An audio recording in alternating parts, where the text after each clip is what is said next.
I veliki pozdrav svima, evo nas nazad sa ovim podcast analizama utakmica. Novu sezonu počinjemo sa analizom meča između Grčke i Srbije. Neverovatno uzbudljiv meč, mislim ajde, rezultatski nije bio tako ne znamo uzbudljiv, ali zaista šta su nam pružili naši košarkaši, prelepu igru, strašan protok lopte, neverovatnu zrelost pre svega na terenu i stvarno bilo je prelepo gledati ovakvu Srbiju protiv Grčke. Naravno, trebamo ostati prisebni i reći da ipak za Grčku nisu nastupali ni braća Antetokounmpo, znači ni Janis, ni njegov brat, ali takođe ni za Srbiju nije igrao ni Teodosić, kao ni Nedović, Raduljica i naravno Simonović, i Nedović takođe povređen, ali i Simonović. Eto, znamo da Simonović neće nastupiti uopšte za reprezentaciju ovo leto zbog te povrede šake i ne mogu reći da mi je drago zbog njegove povrede, daleko od toga, stvarno mi je krivo što se takav igrač povredio, ali jednostavno drago mi je što će da kažem izostanku Simonovića priliku dobiti mlađi Lučić, naravno Milosavljević i Hajde Kalinić koji je već dobio priliku iz nas da će on sigurno biti u reprezentaciji. Dakle, drago mi je što mlađi dobiju priliku jer stvarno na njima ostaje sve u reprezentaciji, a svakako Lučić i Milosavljević konačno trebaju da naslede ove starije. Naravno, Simonović imao je dobre sezone iza sebe i tako dalje, ali sad nećemo ulaziti dalje u to. Dakle, Teodosić i Raduljica nisu igrali za Srbiju i tu je definitivno, eto, stekao sam utisak da je tu jednostavno nije želeo naš selektor da otkrije sve karte protivnicima, već je hteo malo da sačuva i ekipu i naravno da pruži nekim igračima malo veću minutažu, kao što su recimo Lazić, kao što je Micić, koji pitanje da li bi imao neku veću minutažu da je tu bio recimo Teodosić. I upravo zato što njih dvojica nisu igrali, takođe i sam Kuzmić, Štimac, Marjanović, 3 centra, pa zamislite još Raduljicu u takvom sastavu, pa zaista ne bi bilo mesta i bilo bi previše guranja. Upravo zato mi je drago što su oni nekako izostali, da vidim jednostavno ove malo zapostavljenije igrača, tako da kažem, pre svega, naravno, mladi Micić koji stvarno pokazuje da je neverovatan talenat i naravno nekako opravdava one reči Miška koje je on izjavio za Micića, znači da stvarno može da bude naslednik Teodosića. Definitivno neverovatno mi se sviđa kako ovaj dečko igra kada se malo ubrza ritam i zaista prepoznaje situacije na terenu, uopšte dobro vidi teren. Jedini mali problem, ali to je problem kroz celu njegovu karijeru, jesu ti slobodna bacanja koja šutira u jako lošem procentu, popravio je šut za 3 poena, popravio je šut za 2 poena, sve je to super,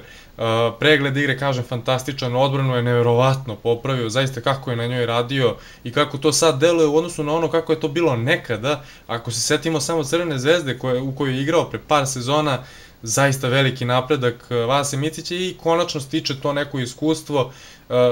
nekako meni se čini da stiče iskustvo kroz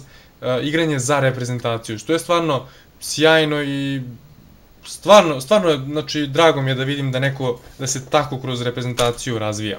Od ovih drugih igrača koji, ajde kažem, nisu toliko igrali za repku, tu je svakako Branko Lazić, koji je defanzivno radio sve sjajne poslove. Naravno, tu je Marko Gudurić koji je takođe debitant, imao je on je jedan fantastičan šut za 3 poena iz kretnje, imao je takođe još jednu trojku, imao jedno polaganje, čini mi se da je polaganje, možda su i slobodno bacanje, neću sada da slažem, ali zaista i njegova dobra partija, pre svega u odbrani gde je ispunjavao sve zadatke i mnogo mi se sviđa što nije imao neke gestikulacije na neke dosuđene faulove koje možda i nisu bili faulovi, ali ajde, sad to nije ni toliko bitno. Takođe Marjanović koji je konačno zaigrao za reprezentaciju gde je Đorđević trener, 11 poena, dokazao je da je apsolutno nezaustavljiv i da nema jednostavno protivnika, bar ne na ovom meču i stvarno, ako Burusis ne može da ga sačuva, ja zaista ne vidim ko bi od evropskih centara mogao bilo kako mu parira. Da li Vučević to može? Ja mislim da ne može, zato što jednostavno nije dovoljno defanzivno dobar, ali od drugih, kažem, igrača, možda Pau Gasol može malo onako inteligencijom da mu parira, ali i on fizički teško može i u ovim godinama i tako dalje. Tako da, ili Marc Gasol, on bi, eto, bio bi zanimljiv duel, svakako Marc Gasol Marjanović i verujem da će do takvog duela doći, ako ne uskoro, onda na evropskom prvenstvu. Svakako pokazuje da pre svega igra sa dosta koristi, pre svega inteligenciju i naravno svoju visinu kada se nađe samo ispod koša, kako je ušao na teren, dobio je 2 slobodna bacanja. Mislim, stvarno, Burusis je ceo meč pokušavao da ne napravi faul, ali jednostavno i kada pokušate Marjanović onako podignete ruke da napravite pravi cilindar, znači gde ne može da se dosudi faul, Marjanović se jednostavno tako brzo okrene i pokupi svojim dugim rukama, pokupi vaše ruke i sudija tu stiče utisak kao da ste hteli da napravite faul ili da napadate loptu. Što se tiče drugih, znači Marjanović stvarno odličan. Što se tiče drugih igrača, moram spomenuti Milosavljevića koji je maestralno radio defanzivne poslove i zaista vidi se i kod njega taj neki napredak od onog mandata u Partizanu. Zaista svaka pohvala za njega, stvarno dobra utakmica, naravno ne trebam zaboraviti, niti ću zaboraviti Lučića koji pa igra sigurno, kažem, košarku života, koliko god to neki možda ne želeli da čuju, ali kada imate u jednom timu, odnosno u ovom slučaju reprezentaciji, toliko saigrača koji su zaista možda i bolji poenteri od vas, a vi postignete najviše poena posle Bogdanovića, to je zaista sjajna stvar i vidi se taj neki napredak. Naravno, njegova najbolja igra jeste bila u napadu, ono kada utrčava od lopte, zapravo vidi se koliko su njegove kretnje od lopte, kada nema loptu u napadu, zaista dobre i kako se lepo otvara, to je znao da radi u Valenciji, čini mi se, zna sada i u Bayernu svakako, radio je to i u Srbiji pre par godina, tako da stvarno to je ono što se od njega najviše očekuje i naravno neki defanzivni zadaci koliko god može da ih ispuni. Ali zaista dobra njegova igra. Bilo je grešaka kao i kod svih igrača koje sam malo pre spomenuo, ali kažem, dobra igra. Što se tiče Stefana Jovića, 5 poena, 5 asistencija, nekako stičem utisak da kada on ima loptu u rukama da je kao mašina, da ne možete da mu otmete. Mislim, Mancaris iz Luka su bukvalno skakutali oko njega pokušavajući da uzmu loptu, udarali ga sa obe ruke, bukvalno gurali ga telom, Jović se uopšte nije ni pomerio ni milimetar. Tako da, zaista i fantastičan Jović, sigurnost u njegovoj igri, pregled terena, agresivnost u odbrani i uopšte inteligencija i naravno onako neka smirenost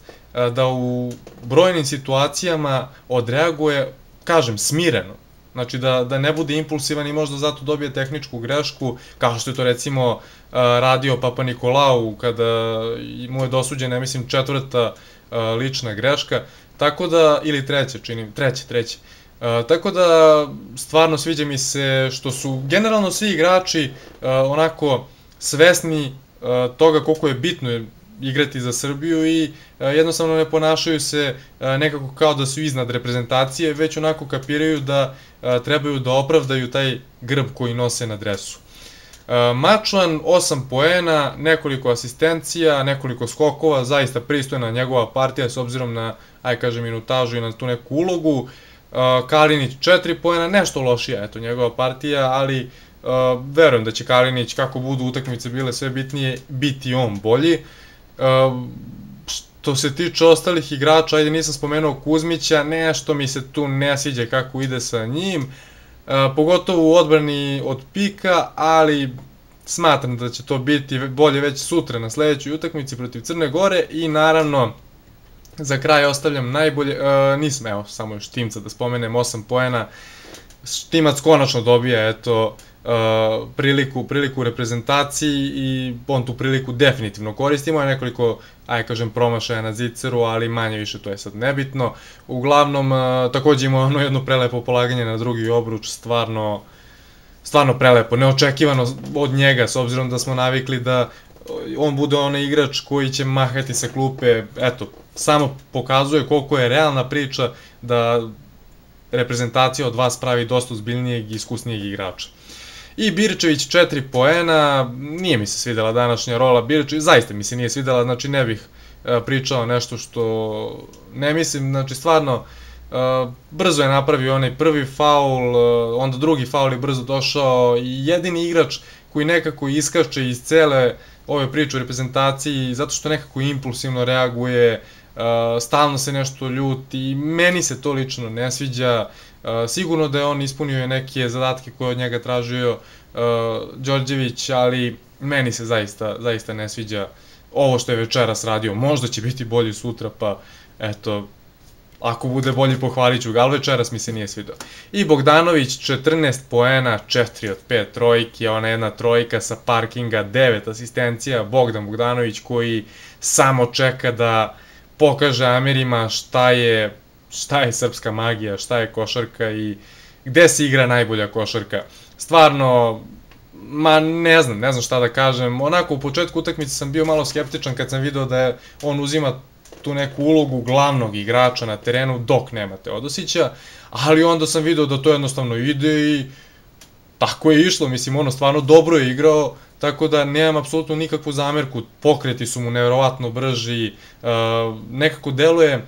mnogo svestranije na terenu, inteligentnije nego što je to bilo recimo u Partizanu, jednostavno napredovao je u svakom segmentu igre i to se konačno prikazuje kada imate dobrog trenera da vam da dobru ulogu i da pokažete sve što znate. Tako da, to je to što se tiče pojedinačne analize svih igrača, nisam teo previše timski da se osvrćem, želim da odgledam još jednu utakmicu, da pohvatam malo neke akcije. Đorđević je stvarno imao neke sjajne minijature koje je uveo u playbook i to je zaista delovalo dobro, tipa ono kad je Kuzmić ulazio